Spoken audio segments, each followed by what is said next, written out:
안녕하세요. 오늘의 테슬라 뉴스입니다. 자, 어제 채널에서는 사이버트럭의 59,990불 파격적인 소식을 긴급하게 전해드렸는데 워낙 빨리 방송을 제작하고 배포하는 과정에서 이 환율과 데이터에 일부 실수가 있었습니다. 자, 사이버트럭 올휠 드라이브 59,990달러는 우리 돈으로는 약 8,600만 원 정도 되고요. 이 가격이 공개되자마자 시장은 크게 요동쳤고 테슬라 내부에서도 굉장히 긍정적인 반응이 쏟아졌습니다. 자, 하지만 나온 지 불과 몇 시간 만에 일론 머스크는 딱 10일만 판매한다라는 선언을 했고 이로 인해서 모든 상황은 미스테리로 돌아가고 있는데요. 정말 테슬라는 재고를 털어내기 위한 이 반짝 세일을 하는 것인지 아니면 10일이라는 카운트다운 끝에 우리가 상상하지 못했던 무언가 기다리고 있는 건 아닌지 이 테슬라 공식 계정이 남기고 있는 이야기를 같이 보면서 이 테슬라가 설계하고 있는 이야기를 같이 한번 살펴보도록 하겠습니다. 자, 끝까지 함께 해주시길 바라고요. 그럼 출발할게요.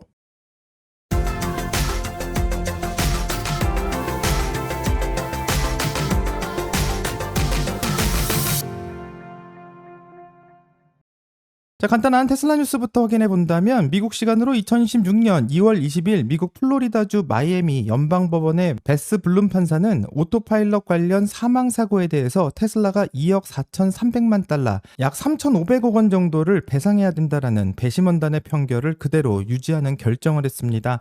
자, 이 사건은 2019년 플로리다주 키라고에서 발생한 사고에서 비롯되었는데 당시 오토파일럿이 켜진 상태로 주행하던 테슬라 모델 S가 갓길에 주차되어 있던 SUV를 들이받았고 차량 옆에 서 있던 22세의 여성이 사망하고 그녀의 남자친구 역시 중상을 입게 되었습니다. 자, 2025년 8월 배심원단은 테슬라가 오토파일럿 시스템의 한계에 대해서 충분히 경고하지 않았고 운전자가 부적절하게 시스템을 사용할 수 있는 환경을 방치했다고 지적하며 테슬라의 과실을 33%로 인정했는데요. 이에 따라서 보상적 손해배상금과 2억 달러의 징벌적 손해배상금을 포함해 총 2억 4,300만 달러의 배상 판결이 내려졌습니다. 테슬라는 운전자가 바닥에 떨어진 휴대폰을 주우려다가 사고가 난 것이 원인이라며 판결의 번복을 요청했지만 재판부는 재판 과정에서 제시된 증거가 배심원 판결을 뒷받침하기에 충분하다며 2019년 발생한 모델 S의 오토파일럿 사망 사고와 관련해 배상금을 지급해야 되는 판결을 최종 확정하게 되었습니다. 자, 재판부는 운전자의 부주의가 있었음에도 불구하고 시스템이 이를 방치하거나 오용을 유도한 설계적 책임이 크다고 판단했고 특히 전체 금액 중 80% 이상이 징벌적 손해배상으로 책정되면서 기술의 안전관리에 대한 엄중한 경고를 보내고 있는 상황인데요. 테슬라는 현재 새로 나오는 차들에서는 오토파일럿 기능을 삭제한 상황이고 이 비슷한 사건을 방지하기 위해서는 현재 풀려있는 모든 오토파일럿에 대해서 강력한 경고 조치를 취하든지 아니면 기능을 삭제해야만 할 거라는 생각을 하게 됩니다. 하지만 테슬라의 자율주행 소식은 긍정적인 면도 있는데요. 사이버트럭에 부착되어 있는 FSD가 고속도로 위에서 응급 환자의 생명을 구했다라는 이야기가 나오고 있고요. 이 고속도로를 달리던 사이버트럭의 운전자가 갑작스러운 의식상실을 겪어서 운전을 할 수 없었지만 당시 작동 중이었던 FSD가 이 차량을 안전하게 통제하면서 대형 사고를 막아냈고 이번 사건을 보게 된다면 자율주행 기술이 편의를 넘어서 인간의 한계를 보완해 줄 수 있는 역할을 하고 있음을 입증하고 있습니다. 현재 테슬라의 자율주행은 이 상반된 시선으로 바라보고 있고요. 이 책임에 더 무게를 지어야 된다는 쪽과 생명을 구할 수 있다라는 이 기능이 강조되고 있는데 이 테슬라의 자율주행은 정말 생명을 100번 넘게도 구할 수 있는 시스템인 것은 확실하지만 단 한 번의 사고에 의해서도 엄청난 배상금을 내야 된다면 테슬라의 전략에 새로운 수정이 필요해 보이는 것은 사실입니다. 자, 이번 판결이 아예 무감독으로 진행되는 사이버캡에는 또 어떤 영향을 미칠지가 궁금해지고요. 테슬라는 앞으로 일어나게 될 오토파일럿과 관련된 법적 문제를 어떻게 해결하게 될지 같이 한번 확인해 보겠습니다. 다음 소식은 루시드 모터스가 미국 내 전체 인력의 12%를 감축한다라는 소식을 발표했습니다. 2023년 18%, 2024년 6%에 이은 3년 연속 대규모 구조조정인데 마크 빈토호프 임시 CEO는 회사의 수익성을 향상시키기 위해서 자원을 최적화하기 위한 어려운 결정이었다라고 설명합니다. 자, 루시드는 2025년 한 해 동안 총 18,378대를 생산하고 15,841대를 인도하면서 전년 대비 생산량을 104%나 끌어올렸지만 계속되는 현금 소모를 줄이기 위해서는 다시 한번 인력 감축이라는 카드를 꺼내든 것 같고요. 현재 사우디아라비아의 국부펀드로부터 확보한 55억 달러의 유동성 자금 덕분에 루시드는 2027년 상반기까지는 버틸 수 있다라는 판단이 나오고 있지만 과연 사우디아라비아의 국부펀드는 무한정 자금을 쏟아부을 수 있을지 아니면 루시드가 스스로 돈을 벌 수 있는 구조를 그 전에 만들 수 있을지 궁금해집니다.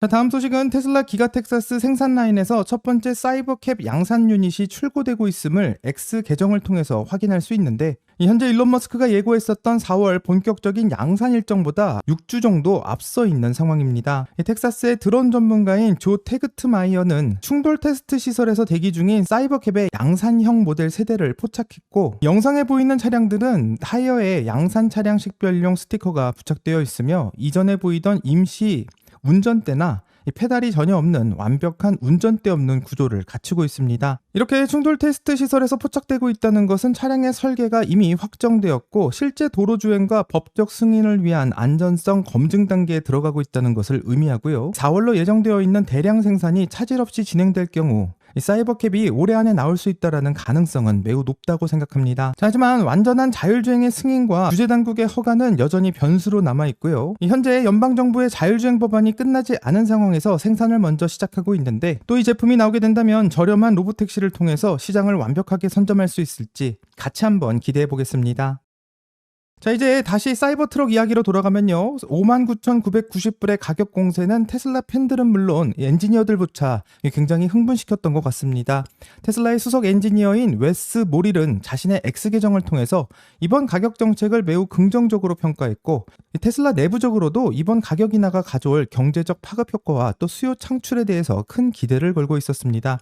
하지만 이런 분위기에 일론 머스크가 찬물을 끼얹었는데요. 일론 머스크는 이 가격은 딱 10일 동안만 유지된다고 못 받고 있습니다. 자, 하지만 여기서 놓치지 말아야 될 이상한 부분이 있는데요. 바로 테슬라 공식 사이버트럭 계정도 새로운 포스팅을 했고, 올라온 글을 보게 된다면 이것은 단지 하나가 아니라 우리는 앞으로 이것을 잔뜩 만들 것이라고 말하고 있습니다. 이 문장을 보면 차를 많이 만들겠다라는 이 대량 생산으로만 해석할 수 있지만, 이 문장의 첫머리에 오히려 더 주목을 해야 된다고 생각하고요. 왜 사이버트럭의 공식 계정은 그냥 앞으로 많이 만든다라고 이야기만 해도 되는데 하나가 아니다라고 말을 덧붙이고 있는지 궁금할 수밖에 없습니다. 자, 하나가 아니다라는 말은 다른 무언가가 더 존재함을 암시하는 건 아닐까 생각해 볼 수 있고요. 59,990불이라는 가격으로 판매되고 있는 이 모델이 이 사이버트럭의 라인업의 끝이 아니거나 혹은 이 플랫폼을 기반으로 또 다른 형태의 무언가 나오는 게 아닐까 생각해 볼 수 있게 합니다.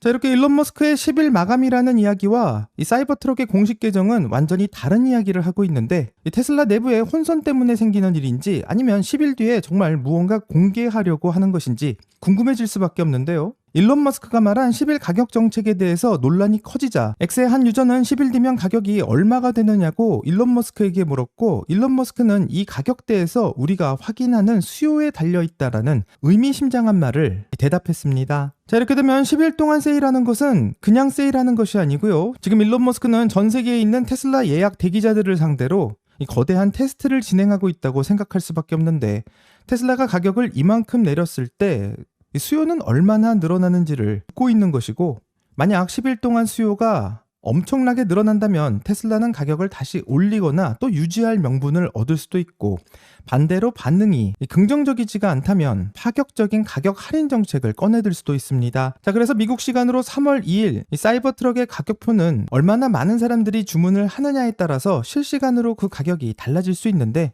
갑자기 테슬라는 왜 이렇게 서둘러서 가격을 내리고 또 10일이라는 테스트 기간을 잡고 있는지 그 절박한 이유를 같이 한번 확인해 보겠습니다. 자, 우선 오늘의 테슬라 뉴스의 구독자님들은 전기 픽업 트럭 하면 가장 먼저 사이버 트럭을 생각할 수 있습니다. 하지만 2025년 한 해 동안 미국 도로 위에서 어떤 일이 벌어졌는지를 확인한다면 우리의 예상과 좀 다른데요. 미국의 자동차 등록 데이터를 전문으로 다루고 있는 콕스 오토모티브는 2025년 미국 시장의 전기 픽업 트럭의 판매 1위는 테슬라가 아니다라고 발표했고, 바로 포드의 F150 라이트닝이 1위를 차지했습니다. 자, 구체적인 수치를 본다면 포드의 라이트닝은 작년 한 해 27,307대를 판매한 반면 테슬라의 사이버트럭은 22,237대에 그쳤고, 이 사이버트럭이 라이트닝을 압도할 것이라고 예상했지만 결국 테슬라의 사이버트럭은 포드의 라이트닝에 7,000대 차이로 1위를 내주게 되었습니다. 자, 연간 2만 대와 2만 7천 대 전체 자동차 시장 규모로 보면 이런 차이는 크지 않다고 할 수도 있지만 이 사이버 트럭에 엄청난 혁신의 기술이 들어갔음에도 불구하고 업계 2위라는 성적표는 이 실망스러운 신호라고 생각할 수밖에 없습니다. 하지만 일론 머스크가 진짜 두려워하는 것은 이 전기 픽업 트럭이 아닌 내연기관 트럭 시장이라고 생각하고 이 포드 전체의 내연기관 F 시리즈는 2025년 한 해 동안만 미국에서 82만 8,832대가 팔렸고 현재 사이버 트럭이 2만 대 정도 되는 시장을 가지고 누가 이겼니 아웅다웅하고 있을 때 포드의 내연기관 픽업 트럭은 80만 대가 넘는 엄청난 시장을 차지하고 있습니다. 아마도 테슬라의 목표는 F150 포드 라이트닝과 누가 1위를 하냐의 싸움이 아닐 거라고 생각하고 80만 대가 넘는 내연기관 트럭 차주들의 마음을 돌리지 못하면 이 사이버 트럭은 실패한다라는 불안감이 있을 거라 생각합니다. 자, 그렇기 때문에 테슬라 사이버 트럭 공식 페이지에서 말하고 있는 이 하나가 아니다라는 이 말이 이 내연기관 트럭의 시장을 공략하기 위해서 지금의 픽업 형태가 아닌 또 다른 형태가 있는 것은 아닐까 한번 생각해 볼 수 있는데요. 앞으로 10일 뒤인 3월 2일에 숨겨져 있는 미스테리는 무엇인지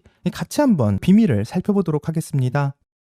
자, 미국 시간으로 2026년 2월 20일 일론 머스크가 10일이라고 말했기 때문에 정확하게 10일 뒤면 미국 시간으로 3월 2일이 됩니다. 보통 테슬라를 포함한 모든 자동차 기업들은 분기 실적을 마감하는 3월 31일에 더 많은 자동차를 판매하려고 노력하는데요. 자, 한 대라도 더 인도해야지만 어닝 리포트가 좋게 나올 수 있기 때문입니다. 하지만 일론 머스크는 분기 말까지 한 달이나 남은 지금 10일 한정 세일이라는 이상한 승부수를 던지고 있는데 일론 머스크의 답변 속에서 그 답을 찾아본다면 가격은 우리가 확인하는 수요에 달려있다라고 말한 만큼 바로 3월 2일은 세일이 종료되는 날이 아니라 테슬라가 다음 전략을 확정하기 위한 데이터 수집의 종료일로 생각할 수 있습니다. 또 재미있게도 3월 초는 테슬라에게는 단순한 날짜 이상의 의미가 있는데요. 이 마스터 플랜 3가 발표되었던 인베스터 데이가 바로 3년 전 3월 1일이었고 또 그렇기 때문에 10일 후 테슬라는 3월 초에 어쩌면 새로운 장을 열기 위한 준비를 하고 있는 것은 아닐까 생각해 볼 수 있습니다. 자, 하지만 이렇게 데이터를 제대로 얻기 위해서 고객의 심리를 압박하는 방법은 매우 위험한 양날의 검이라고 생각하는데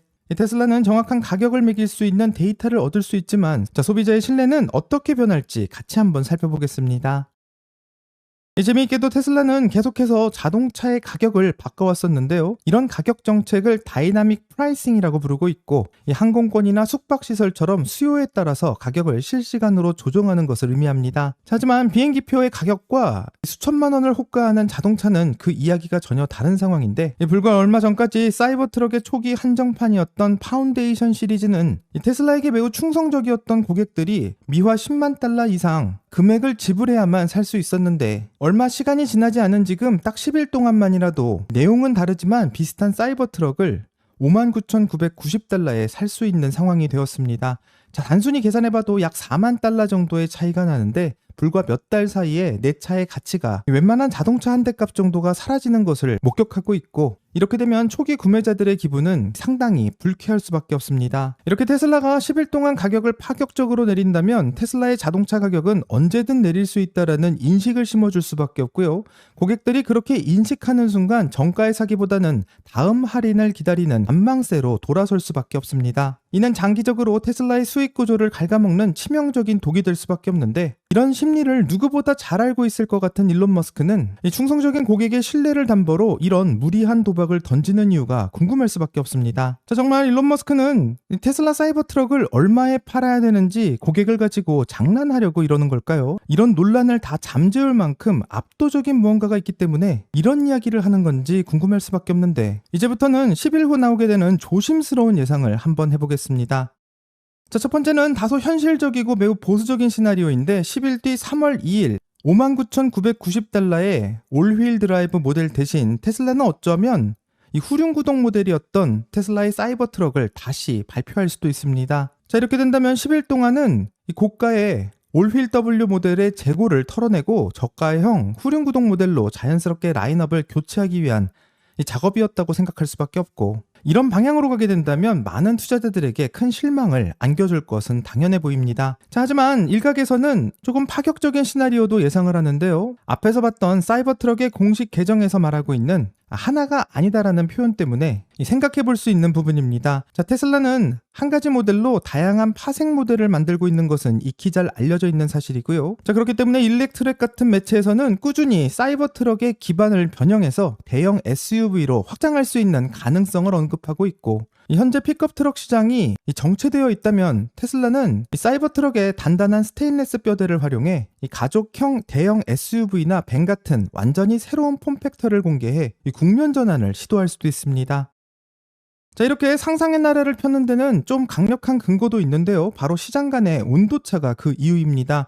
현재 중국 시장에서는 테슬라 모델 Y의 7인승 모델이나 공간 활용성이 극대화된 변형 모델들이 가족용으로서 엄청난 호응을 얻고 있습니다. 하지만 이상하게도 북미 시장에서는 다인승 모델에 대한 테슬라의 대등이 이상할 정도로 늦다라는 지적이 나오고 있고요.